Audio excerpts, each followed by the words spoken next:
Hello, and welcome back to Divine Stream Radio Podcast. I'm your host, Graham Blakelock, and today we're exploring Genesis chapter 45, a chapter filled with emotion, revelation, and reconciliation in the story of Joseph and his brothers.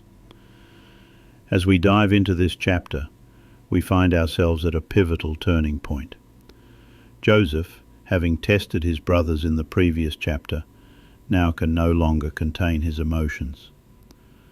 After seeing their loyalty and concern for Benjamin, he decides to reveal his true identity. Imagine the tension in the room as he finally says, "I am Joseph." This moment shatters the expectations of his brothers, who are taken aback and filled with fear. They had wronged him deeply in the past, and now they stand before the very brother whom they have betrayed. Joseph's reaction is both surprising and profoundly compassionate. Instead of seeking revenge, he reassures them, saying, "Do not be distressed or angry with yourselves for selling me here." His words reflect a remarkable understanding of God's plan and of God's sovereignty. He explains that, although they intended harm, God used their actions for good, to save lives during the famine. This perspective encourages us to consider how God can bring about good from our darkest moments, and God's plans are always for our good and not for evil.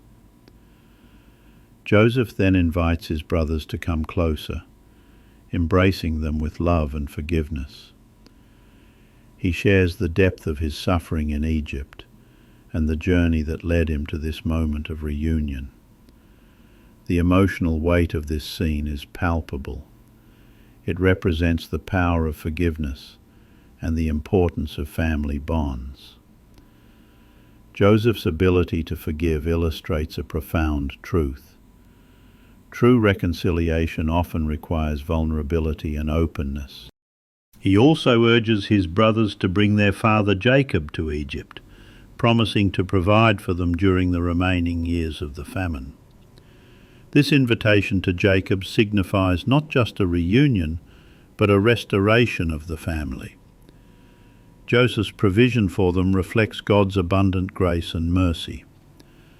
As we reflect on Genesis 45, let's consider the transformative power of forgiveness in our own lives. How do we respond to those who have wronged us? Joseph's example encourages us to seek reconciliation rather than harbour resentment. Before we wrap up, I want to remind you to join the discussion and share your thoughts on this chapter. Visit our podcast super site at godstreamradio.com, where you can engage with content from leading Christian authors and musicians. Thank you for joining me today. Let's continue to reflect on these powerful lessons and how they can inspire us to foster love and forgiveness in our own relationships. Until next time, take care.